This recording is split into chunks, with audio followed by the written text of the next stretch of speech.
Good evening. Jeff Nelson. I grew up in Northern California, mostly Weaverville, and loved flying and so forth. This is the only part of the uniform that still fits. I retired in 2000 from, I guess it's the largest airline in the world now. My airline and US Air joined.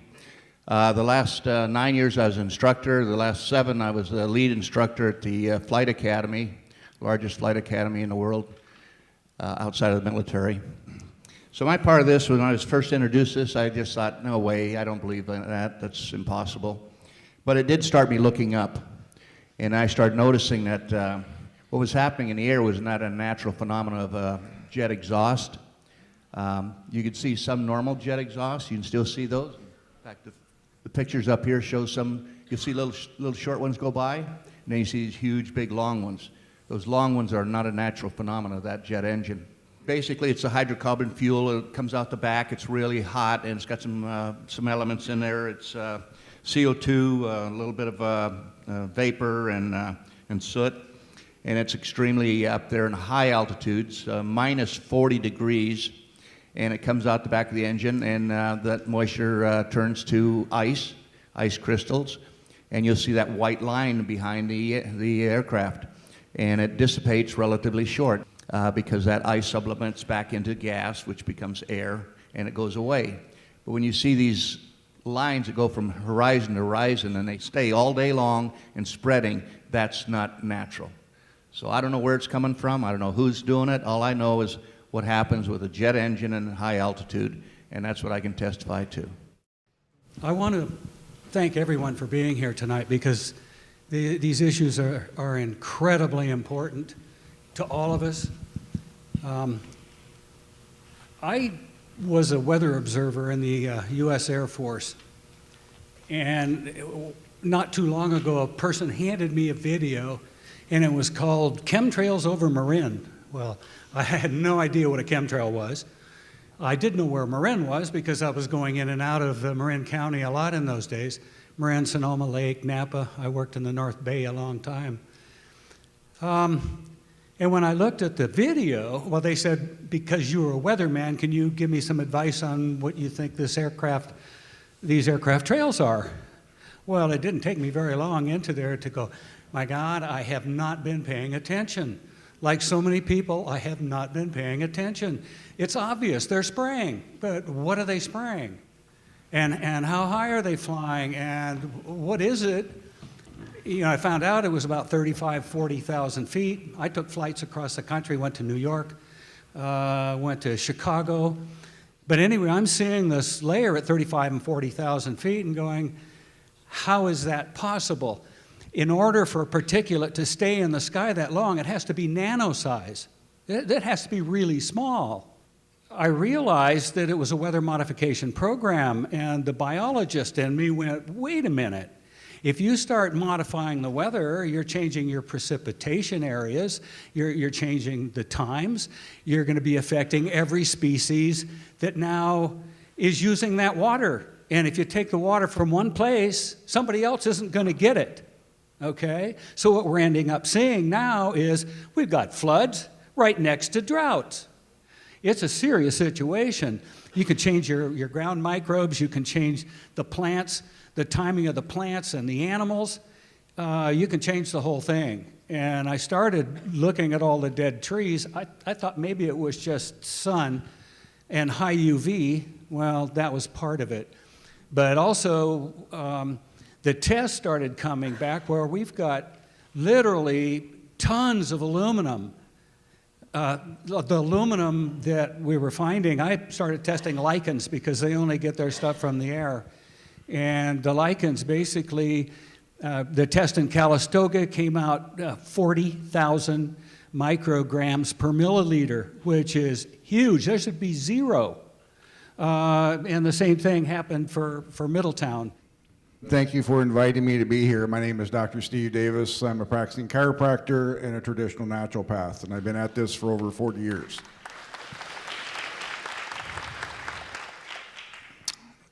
We have an epidemic of DNA damage.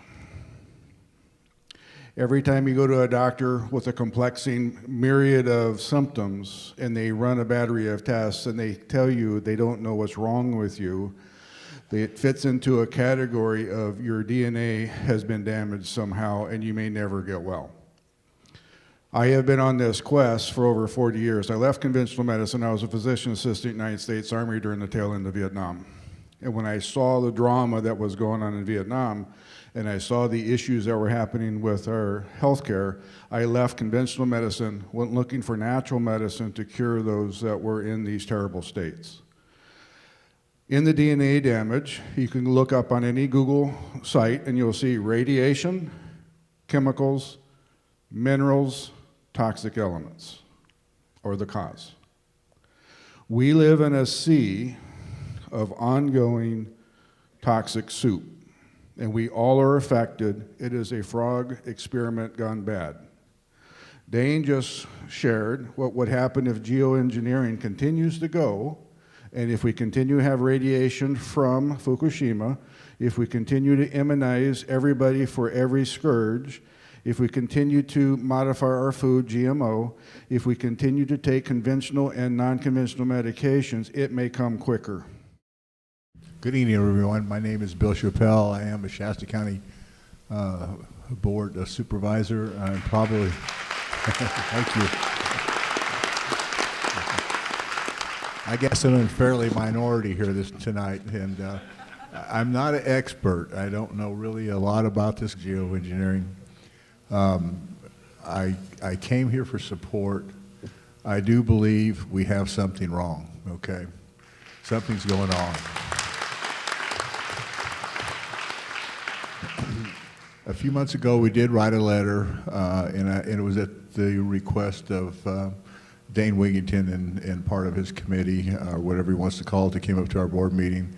We addressed a letter to Ted Gaines, Brian Dolly, Barbara Boxer, Diane Feinstein, Doug LaMoffa, John Belishki, Matthew Rodriguez, Gina McCarthy, and Mary Nichols. And basically said that on July 15th, the Shasta Board of Supervisors heard a testimony from citizens regarding geoengineering chemtrails. Enclosed is a copy of a DVD of the meeting. That was Dane's DVD. For your information, our office is requesting a timely response to the concerns that were voiced by the individuals that provided the input. If you got any questions, please contact me. Larry Lees, and this was actually signed by Les Baum. We haven't got any response from this yet, and quite frankly, I don't think we will. We've talked about the EPA, we've talked about the California EPA. They're not very honest these days, okay? And I could say,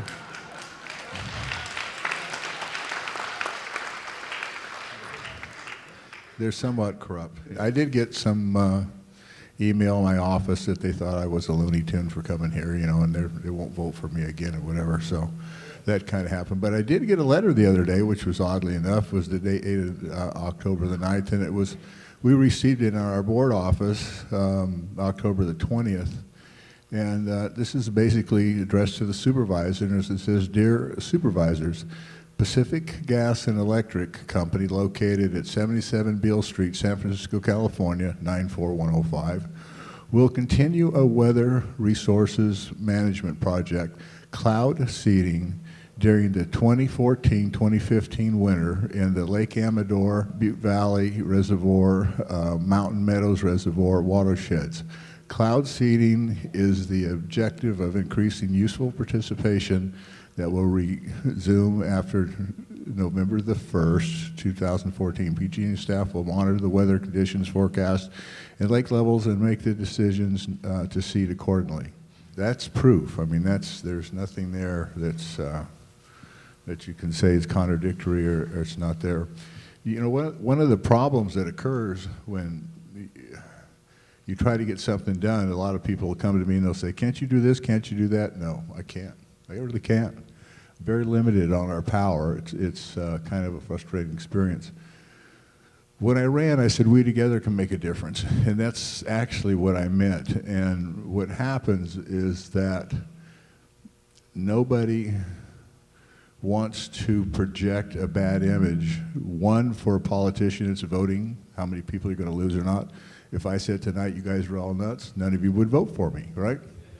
So, I mean, that would be, or if I said I'm a Chevy Avid fan, the Ford people wouldn't vote for me.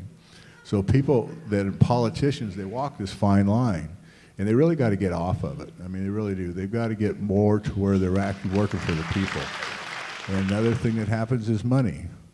We take our money, our tax dollars that we work hard for, we give it to the government. The government turns around, and instead of helping us in their ways, they hinder us, and they put these programs out that we don't like. What happens is that if we do push back, they cut our funding back. They say, nope, you know, you may not get this funding, you may not get this, you may not get the federal funding for a project. So they're using our own resources against us. I'd first like to acknowledge all the young people who've come this evening. It's something that we haven't seen before. Thank you so much.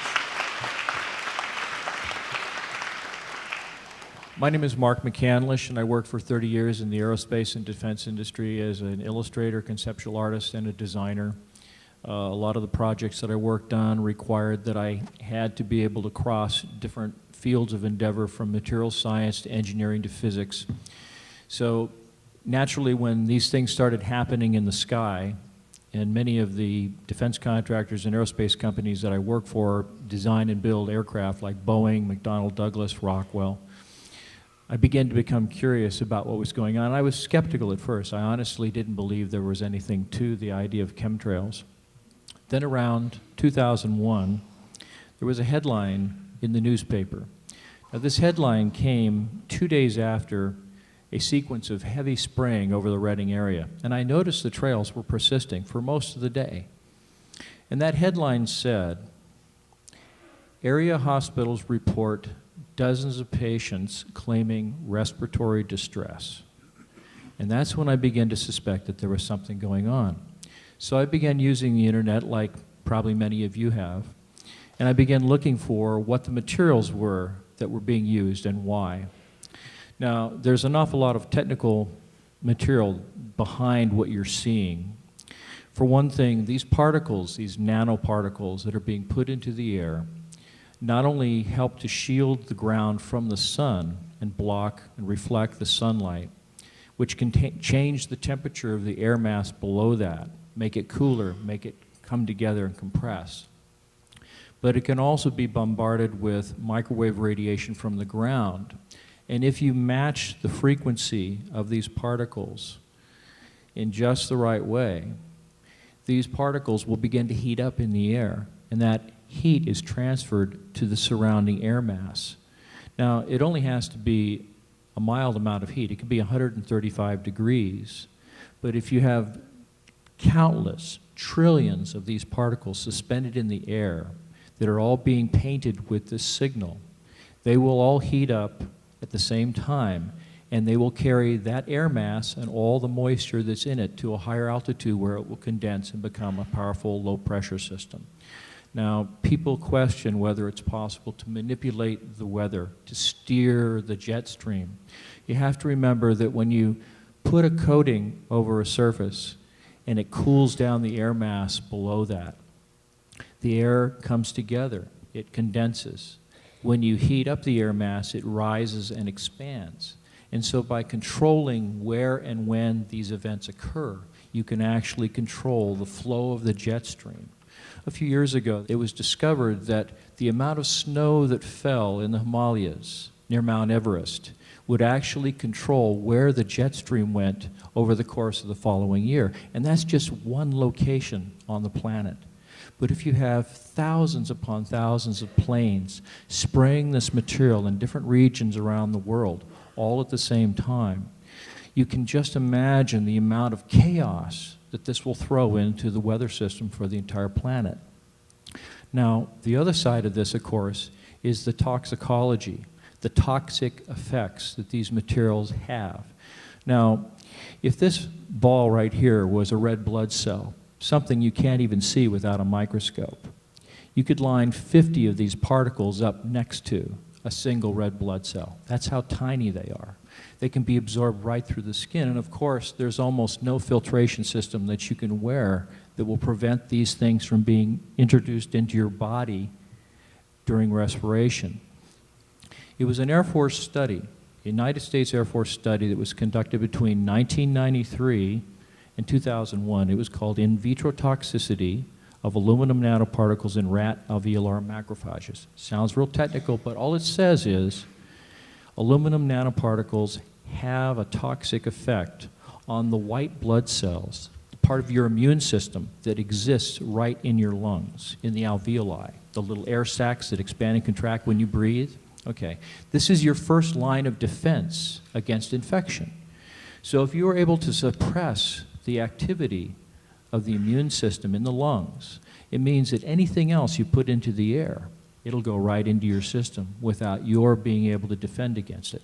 This is why it is so serious, not just at a toxic level, but as an epidemiological situation in terms of infection. And with this scare that we're having now about Ebola, you can just imagine what might happen if the wrong material gets sprayed in the air. Greetings, I am Francis Wayne Mangels. I live in Mount Shasta. Qualifications first and then a little bit. Bachelor of Science with honors, International School of Forestry at Missoula. Master of Science Zoology, Montana State University. Psi Sigma Pi Scholarship in Community Service. California Community Colleges credential. How about that? Mensa International. And the next step that's a magnitude above that, Intertel. God dang. Yeah, I'm 10 times as good as a Mensa. How about that? But the thing I want to tell you about is I'd like you to, I've got data about biology. I've got some observations here about stuff we've actually seen and have proven. There's another website out there by John White where I debunk the debunkers, the people who told me it was BS. But there's about 90 points on here that the debunkers haven't been able to touch for about 6 or 7 years. So I think this data here is going to stand. And you're free to ask me anything in the realm of biology, natural sciences, range, wildlife, and some of the stuff I'm seeing is pretty disheartening. Now, I'd like to get on to some of the people that got questions here now, so I'm cutting this a little bit short, but I hope you got good questions, because by golly, we sure have answers up here.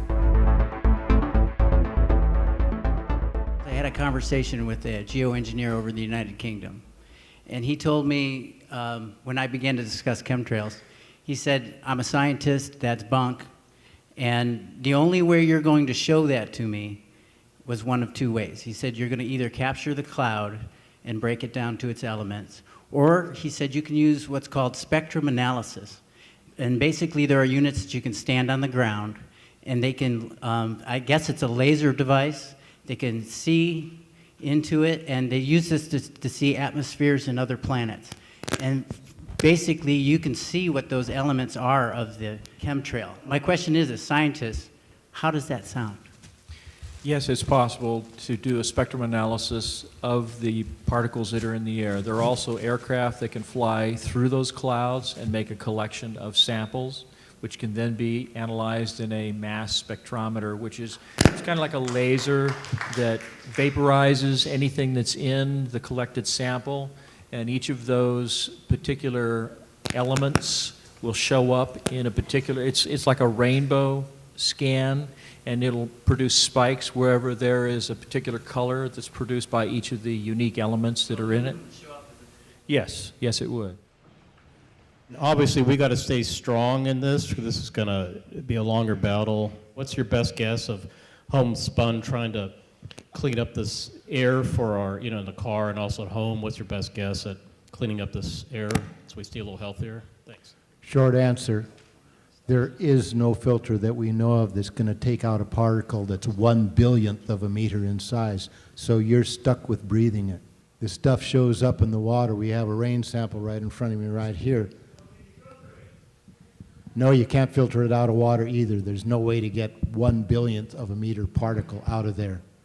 By the way, smoke, cigarette smoke is 1/1,000,000th of a meter, and we're dealing with something that's 1,000 times smaller than a particle of tobacco smoke. So in the process of being stuck, going back to it, you must create a daily awareness of detoxing that your body will remove it. Your body has been given God-given abilities to remove these toxins. Magnesium as an element, 2 elements of magnesium will remove 1 aluminum. So you must, everybody is magnesium deficient. You must increase that. Other things as well. As your body discharges out the toxins, particularly aluminum, heavy metals, mercury, etc., it's in your colon. The first 2/3 of your colon's job is to reabsorb what it is. Your body has this tremendous ability to recycle. You got to block the recycling mechanisms on metals. Chlorella and other algae will do that. So there's more on that. There is something else that we should be aware of, and that is that anytime you're spraying chemicals over populated areas, it starts to fall into the purview of Title 50 United States Code, which is the statutes regarding chemical and biological warfare. Now, there are sections in Chapter 32 of Title 50 where it talks about exceptions to this prohibition of spraying over populated areas. There has to be a presidential directive in writing. There has to be notice given to the Secretary of Health and Human Services. There has to be a written notice given to each governor in each state where the spraying is anticipated to occur. So this means that there is a paper trail. There must be. If you are familiar with OSHA, if any of you work in a blue-collar job, you know about the Occupational Safety and Hazards Administration. Look up the Material Data Safety Sheet for aluminum oxide nanoparticles. It says very clearly on that sheet, should never be distributed into the environment without the proper government permits. There has to be a paper trail, there has to be a permit. If there has to be a permit, that means that someone has to be responsible. So, if you can prove that this stuff is on your land, that it led to the failure of your crops, there has to be a paper trail for when and where this happened. There has to be some liability somewhere. So my guess is that we should all start sending out our Freedom of Information Act requests regarding the guidelines that are set forth in Title 50, Chapter 32, Section 1512. Look it up. You can find it on the net. Right on. I don't know about you, but I'm ready to do something like Mauro said about the hyperspectral analysis. Has anybody done it yet? I think Clifford Carnicom down in New Mexico has. That's how we originally determined what the materials were in the chemtrails, the aluminum, strontium, and barium. That's where the original determination So came it from. has been done. So instead of reinventing the wheel, we actually have this evidence. What funds, Kathy? That's what I would ask. We're trying. I spoke in front of the California Energy Commission in 2010. At that meeting, the Energy Commission authorized and funded a $250,000 spectrometer for that exact purpose. Any device of that caliber that the state will recognize is not cheap. I don't have $250,000, and this is where people must understand the degree to which information is being covered up. I served information at that meeting to the state's top scientists. It's the last we ever heard of any of this. That meter is who knows where. If we simply break the dam of silence on this issue, so many wheels will turn. So many will turn. Let's get it on the national news. Yes. Expose it a la Geraldo Rivera style. Say, here we go. We're on national news. It's event. That will put us on the radar. I wholeheartedly agree with Kathy. Thank you. It's going to take the pressure of the people. And if you look at each other, you're the people here. And it's going to take your pressure. And your pressure from this movement will create more pressure until somebody starts listening. And when that starts to happen, then that's when this will turn around, okay? I'm a college student. I go to Shasta College here. And I think you need to get a group of college students going to every university. That needs to be a mission. I would be a part of that. I would lead that. There's other activists here I hope you connect with before you leave. If we can build that list and build that list of contacts in colleges, as you suggest, Geoengineering Watch will do its best to supply as many flyers as we possibly can for free to those groups. If I can just have the help in locating contacts in those locations, we'll supply them as much as we possibly can. The real question that I have is, there's been samples pulled from the air and the water, but has there been any samples pulled from the airline filtration systems from high altitude airlines? As far as collecting samples from aircraft of the chemtrails and trails that are being left by other aircraft, yes, there is a company, I believe it's called Atmospheric Analytics Incorporated. They have what amount to Learjets that have these little devices on the side that'll suck in the air sample and collect it. So yes, there is a way to do it. It's not cheap, but it can be done. Dr. Davis, you've spoken before about finding hair analysis in children, in infants. I'd like to hear more about that. Is that in the Bible we're taken from dust and we're going to go back to dust. The dust is the 103 elements of the universe. We need 64 of them in the right ratio that allows our genetic expression to be all it can be. What I find on a regular basis, the average American is deficient on all lines in this mineral ore. However, the toxic elements are extremely active, and they will take on and they'll sit on a receptor site where the normal nutrient metal should be. So as an example, aluminum will sit where magnesium should sit on the receptor site in the behavior of a cell. So the drama is, going back to a question about air filters, this is nanoparticles. This is beyond what your eye can see by 30,000 fold. This is something you cannot filter out. And yet when you breathe it, it goes straight into your nostrils. You have no defense against it. It will end up in your brain. And then as you breathe, it'll also go into your lungs. There's no defense to get that. However, you do have a God-given ability to get that out. So at the final day, what you have is there a way to test if I am poisoned? And the answer is yes. The drama is your body will not allow it to stay in the bloodstream. So doing a blood test is useless. Doing a urine test is useless because your body's desperately trying to get rid of it. It'll get rid of it through, it may store in your kidneys and in your liver. Anybody want to do a kidney biopsy? No. So the most efficient, inexpensive way to do things are with clinicians who will do DMPS and DMSA challenges, which will force the cells to let it go. However, those particular procedures sometimes are toxic, and you have some difficulty with that because you're freely letting go for the first time a toxic load. For me and my house and my clinicians I work with, we use a simple hair analysis because it's an excretory canal to get rid of poisons, because your skin is your third kidney. You get rid of the poisons through your liver, through your colon, through your kidneys, through your skin.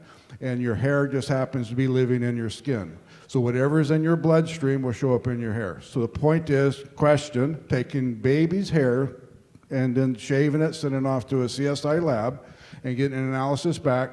In a perfect world, you should have no aluminum, inorganic aluminum in your body. And when that mark comes back high, when cadmium comes back high, when strontium comes back high, and barium comes back high on babies, we have a toxic problem. Thank you. Yes, my question is for Mr. McCandless. I recently read a paper you wrote describing how the nanoparticulates were used in the jet fuel to create a stabilization in the fuel at high altitudes. I found that very interesting. The particular practice of putting nanoparticles or nanometal particles in jet fuel, there was actually a NASA study that was done, released in May of 2001. Yes, there we go, right there. It's entitled Nanotechnology and Gelled Cryogenic Fuels. Now, the study goes into a lot of different areas, everything from rocket propulsion to regular turbojet engines, the kind you see on airliners, including the proposal to include jet fuel A and JP8, which are fuels that you find in jet airliners and military aircraft. The idea is that if you have oxide-coated aluminum, that is 2 atoms of aluminum and 3 atoms of oxygen. When it's consumed in the combustion reaction, it releases all that oxygen and it produces a much more efficient combustion. Of course, the aluminum metal comes out the exhaust pipe afterwards. and it winds up being in part of the trail. The trick is that you're essentially containing an oxygen supply in the fuel itself, which means you can go to much higher altitudes where there's not that much oxygen. It gives you an advantage militarily, it gives you an advantage as a commercial carrier because you can go much further on less fuel. The problem is, eventually it comes down as fallout that we breathe. First of all, I want you to bring up, I'd like to bring would be the correlation between HARP and the enhancement that HARP does to the geoengineering. Most people have heard of the HARP facility. It's an ionosphere heater. The acronym is High Frequency Active Auroral Research Program. But there are at least, we believe, 2.5 dozen of these large ground-based facilities around the globe, an unknown number of smaller RF transmitters. They appear everywhere on the radar. And the radio frequencies are a huge part of the climate modification. So we're all walking antennas at this point, literally. We're more conductive. The atmosphere over the continental U.S. has been measured at 400% its historic conductivity. All this enhances the RF frequencies. And again, in the case of HARP, we're talking about 3.5 billion watts, billion with a B. There are no studies on much of the long-term effects, but these, as Mark explained very well, this is part of how they move the air masses around. Mark explained that extremely well. So these are completely connected aspects of climate engineering. You can't separate the two. So there's a lot of aspects to it other than the trails that we see so visibly. None of them benevolent and none of them in our best interest. And a biological effect to this, just so that you'll know, is that the more aluminum is in your body, the more sensitive you are to these fields. And what happens is we're seeing more and more people being energetically sensitive so that they can't even walk through a mall and other places or hold cell phones and whatnot because they themselves have become, I remember when I came to Reading in '85, we only had a couple of TV stations. We put aluminum foil on the antennas. You're now the new aluminum foil. I live in Reno, Nevada, and you had on your website an interview with the guy that was a director at the Desert Research Institute. The day after that interview happened, the sky was waffled even more than normal. And well, the bottom line was he said that silver dioxide is not harmful to the body, and that's the only thing they use in cloud seeding. And the thing that I've noticed after living in Reno for 4 years is that the more they seed, the less it rains, and wanted to know why that is. When you put these particles into the air, because they're so small, moisture and ice crystals have a tendency to naturally gravitate towards these particles.